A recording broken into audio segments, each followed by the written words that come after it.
So today we're going to be making this animation, cool animation right over here. The finished file will be available on my Patreon. If you guys want to go check out my Patreon, that will be greatly appreciated. And if you decide to buy my subscription on my Patreon, then you'll be getting tons of project files, tons of free PBR materials, and you'll be also getting some finished, unfinished tutorials on there. So if you guys want to check out my Patreon, that will be greatly appreciated. Thank you. So now that you guys got what I'm doing today, let's go ahead and hop into the latest version of Blender and let's click off the screen. So I've already cleared up the viewport by hitting AX delete, and now we're ready to make this animation. Before I start, I'm going to enable my screencast keys because I can kind of show you guys what I'm doing, and it will be much easier for you guys to understand what I'm doing. Also go to your animation properties and turn this to linear, as that will help making the animation better. Now let me quickly enable the screencast keys. There you go, screencast keys. Let's enable screencast keys so you guys can see what I'm doing. Now that I have screencast keys enabled, and that's too small font, let's just make the font a little bit bigger for you guys, and there you go. So now we can start with the animation. Let's go ahead and add an icosphere to our scene. So let's shift A, add a icosphere, and let's hit GZ1 to center it right into the viewport. Then let's scale this. This is optional. I'm just going to scale it to what I like. Let's say about that much. Now let's go ahead and go to the modifiers tab and apply a little wireframe modifier. So when I apply the wireframe modifier, you can kind of see that we have this little strands. Now let's turn the thickness to about 0.01. So let's turn the thickness down to about 0.01.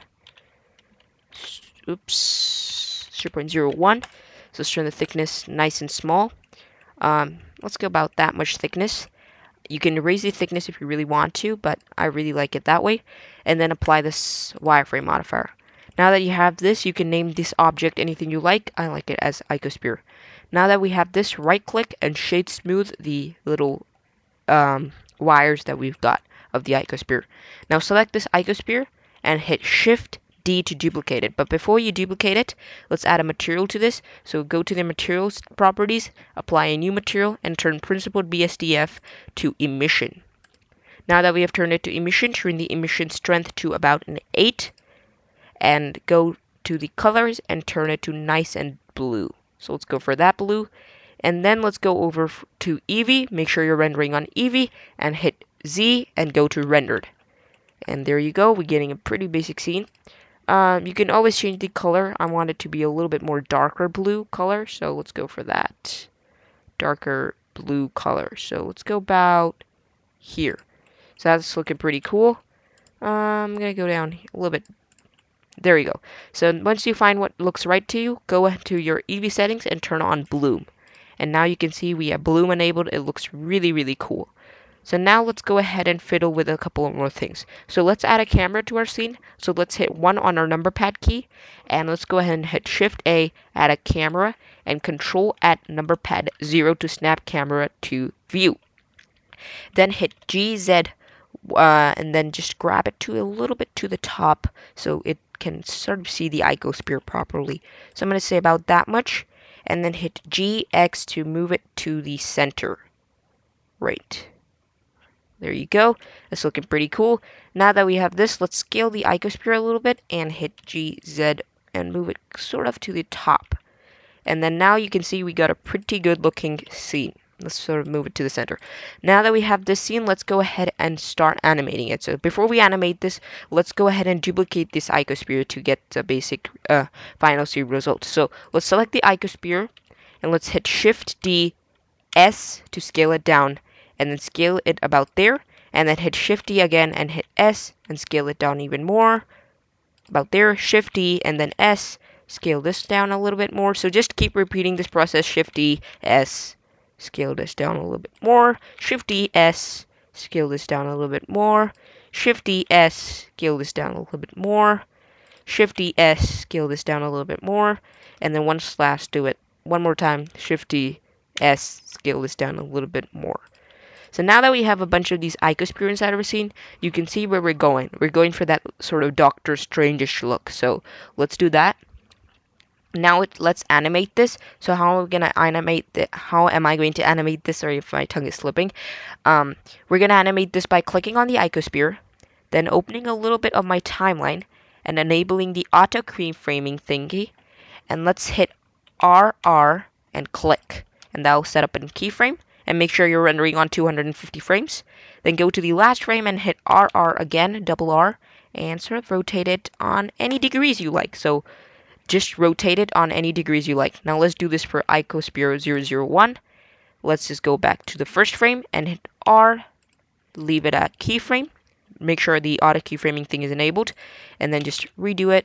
Let's go about there, and then another keyframe is done. Then just do this repeat and rinse process on everything. Let's just do this that much. Select this keyframe.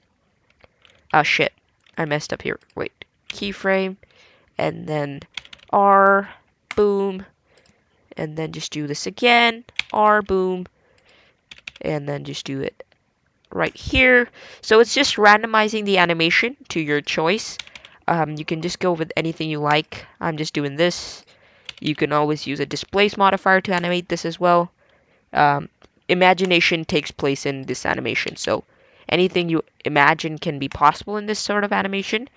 So that's the cool thing about 3D. You can just use your imagination to create anything, and it's beyond reality, actually, I would say.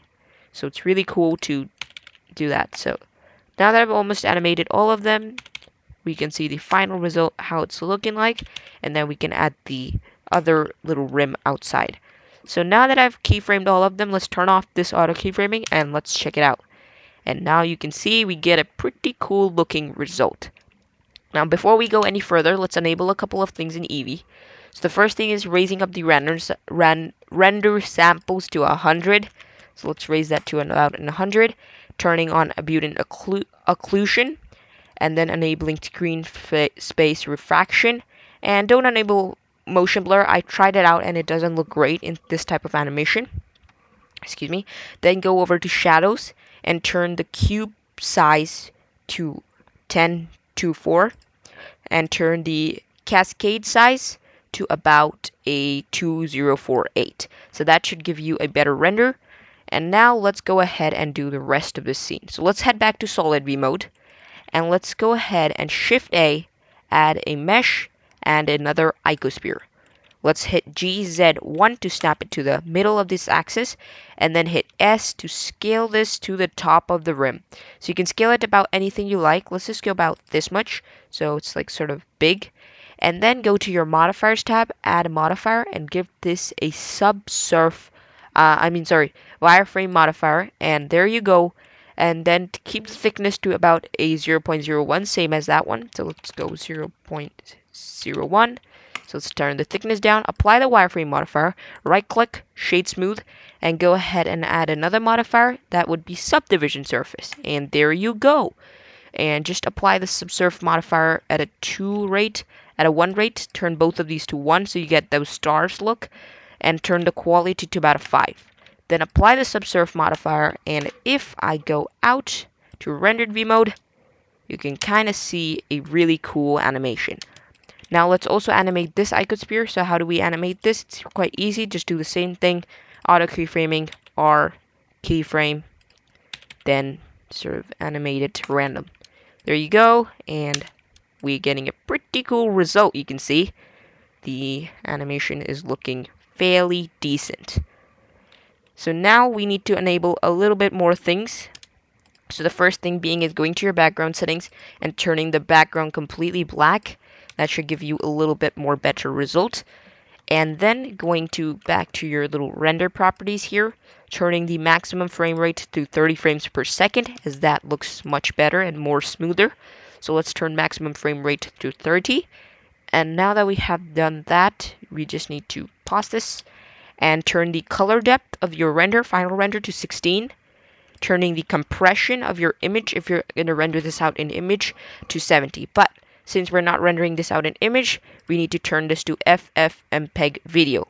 Now turn this to FFmpeg video, then go to the encoding settings and turn Matroka to MPEG 4, and turn medium quality to high quality, turn good to real time, and you can add some audio if you want to. Then just locate where you want to save this. So let's say I want to save this on my videos folder and name this animation 1.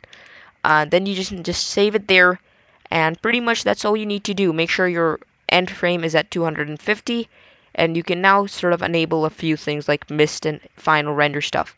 One quick thing that I could recommend is you could add some basic depth of field inside of your camera, but I find it to look better without depth of field.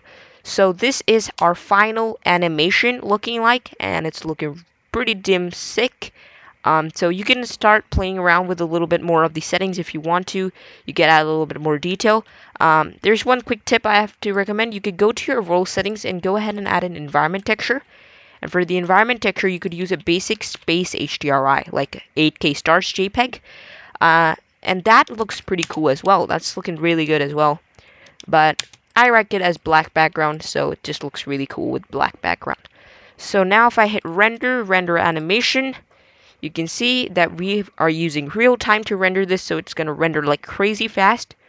So you can already see we've done 4 frames. So I hope you guys enjoyed today's video. If you did, be sure to leave a like and a subscribe. Obviously, the finished file on my Patreon, so you won't regret it. Go check out my Patreon, and I'll see you guys in the next one. Goodbye.